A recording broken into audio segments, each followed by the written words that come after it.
नमस्कार प्रेक्षकांनो, ठरलं तर मग या मालिकेच्या आजच्या भागामध्ये आपल्याला पाहायला मिळत आहे अर्जुनने सर्वांसमोर तन्वीवरचा गुन्हा सिद्ध केलेला असतो. यानंतर रविराजला तन्वीची लायकी समजलेली असते.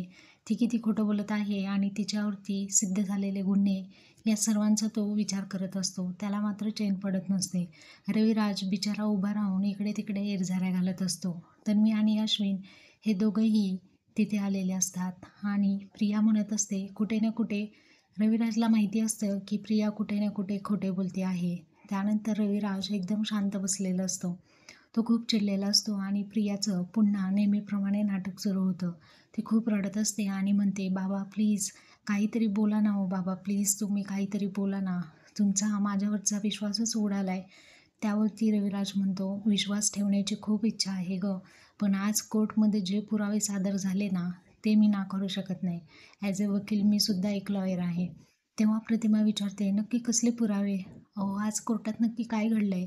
काय झालंय मला सांगा ना, असं प्रतिमा काळजीने विचारते.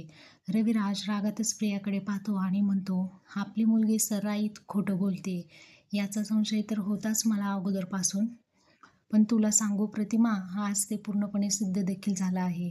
प्रिया लगेचच रडण्याचे नाटकं सुरू करते. तेव्हा रविराज विचारतो, तन्वी अगं मी तुझा बाप नाही तर एक वकीलसुद्धा आहे. अगं आज अर्जुनने कोर्टामध्ये जे काही बोलला ना त्यातली एकही गोष्ट तू मला अजिबात सांगितलेली नव्हती यापूर्वी. सर्वात महत्त्वाचं म्हणजे साक्षी शिकरे ही खुनाच्या अगोदरपासून तुझी मैत्री आहे हेही तू मला सांगितलं नव्हतंस. तेव्हा रविराजचं हे बोलणं ऐकून प्रतिमा आणि सुमन या दोघींनाही धक्काच बसलेला असतो. त्या दोघीही प्रियाकडे पाहू लागतात. त्यानंतर अश्विनसुद्धा गप्प राहत नाही. तो सुद्धा म्हणतो, तन्वी अगं हे ऐकल्यानंतर मला सुद्धा शॉकच बसला. तू म्हणाली होतीस की साक्षीवरती खोटे आरोप झाले आहेत आणि म्हणूनच तिला तिच्याविषयी संपत्ती क्रिएट झाली आहे. त्यानंतर तुमच्या दोघींची मैत्री कधी झाली आणि त्यानंतरचे जे CCTV फुटेज त्याचबरोबर हे पैसे घेणं हा काय प्रकार आहे? That was really so horrible.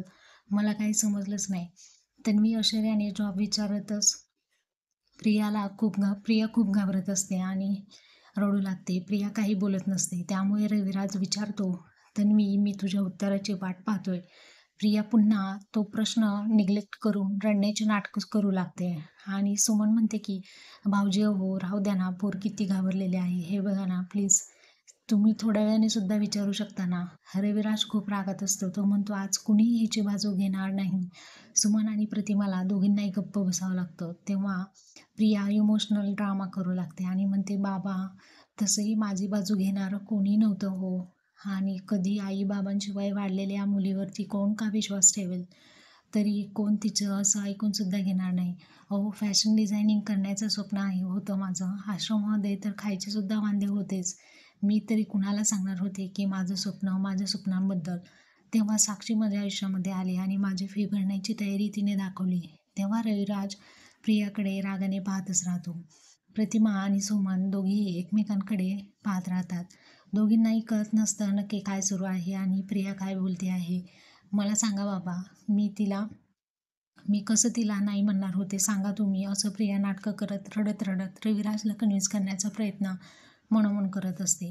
Priya रडतच विषय बदलत असते आणि सांगते की त्यावेळी रविराज खूपच रागात असतो आणि तिला म्हणतो, हे माझ्या प्रश्नाचं उत्तर नाही आहे तन्वी. हे बघ, तू तुझी साक्षीबरोबरची असलेली मैत्री माझ्यापासून का लपवली याचं उत्तर मला हवं आहे. रविराज तिला चांगलाच खडसावत असतो. त्यावेळी प्रिया मोठ्याने सांगते, कारण खुनाचा आरोप होता ना म्हणून, आणि माझ्या दुर्दैवाने खून होताना मी पाहिलं होतं. म्हटल्यानंतर सगळेजण धक्क्यानेच तिच्याकडे पाहता राहतात आणि प्रिया नेहमीच खोटं बोलत असते. अर्जुन वेळोवेळी असं म्हणतो की बोलण्यामध्ये काहीतरी तथ्य आहे हे रविराजला जाणवलेलं असतं. इकडे आपण पाहत आहोत की अर्जुन आणि सायली यांची घरी जाण्याची तयारी झालेली असते. मधुभाऊ खूप आनंदात असतात. ते म्हणतात की तुम्ही रूममध्ये जावा, आता फ्रेश व्हा, तोपर्यंत आम्ही सुद्धा फ्रेश होऊन लगेच येतो. तुमच्यासाठी गरम गरम चहा घेऊन येतो. तुम्ही खूप दमला असाल ना. मधुभाऊ उत्साहाने म्हणतात, मी दमलोय अगं साऊ बाळा नाही, उलट माझ्या मनाला ना आज उभारी आल्यासारखं वाटत आहे. खरं सांगू, जावई बापू कोर्टामध्ये तुम्ही ना चक्क चमत्कारच केला आहे. प्रिया आणि साक्षी या इथून पुढे अजिबात खोटं बोलू शकणार नाहीत. अर्जुन म्हणतो, हो त्यांचं खोटं तर ते बोलणार आहेत. कोर्टामध्ये जे काही झालं त्यानंतर मला वाटते दामिनी काय गप्प बसणार आहे का? ती एवढी चिडली असेल. मधुभाऊ कोर्टात वाटेल ते खोटे आर्ग्युमेंट आता करत राहतील. तेव्हा सायली म्हणते, काय करायचं ते त्यांना करू द्या. सत्य जे आहे ते कोर्टासमोर उघडं पडलेलं आहे आणि सत्य आता कोणीही लपवू शकणार नाही आणि थोड्या दिवसामध्ये हेअरिंग आपल्या बाजूनेच होणार आहे. एवढ्या महिन्यांची मेहनत आता फळाला आली, असं तो सायली म्हणत असते आणि अर्जुन म्हणतो आपली मेहनत फळाला आली. असं त्यांचं बोलणं सुरू असतं. पॉईंट पॉईंट टू पॉईंट ते बोलत असतात. इकडे आपण पाहत आहोत की रविराज प्रियाला प्रश्न विचारत असतो. नक्की कोर्टामध्ये आज प्रियाच्या चिंधळा उडाल्या आणि तू जे काही बोलली, तू सर्व गोष्टी माझ्यापासून लपवून ठेवल्या आहेत. नक्की काय प्रॉब्लेम आहे तुझा? का असं केलं? असं सर्व तिला विचारत असतात. परंतु तिच्याकडे कोणत्याही प्रश्नाचं उत्तर नसतं. ती ॲज युज्युअल नेहमीप्रमाणे नाटक करत असते आणि त्यानंतर ती समजावण्याचा प्रयत्न करत असते. ती म्हणते की माझ्यावरती कोण विश्वास ठेवणार होतं? नागराजच्या मनातसुद्धा थोडीफार भीती असते. कारण तो सेक्रेटरीचा मित्र असतो. त्यानंतर सगळ्यांकडे पाहते, रडते आणि मी तुमच्या डोळ्यामध्ये माझ्याबद्दलचा जो अविश्वास दिसतो ना, तीच माझ्यासाठी मोठी शिक्षा आहे. असं म्हणून प्रिया अजून रडू लागते बाबांसमोर. दुसरीकडे आपण पाहत आहोत की हे सर्व तिथे बसलेले असतात आणि प्रियाचे पुन्हा नाटकं सुरू झालेले असतात. पाहूयात आता येणाऱ्या एपिसोडमध्ये अर्जुनने गुन्हा तर सिद्ध केलेलाच आहे, आता शिक्षाही होणार.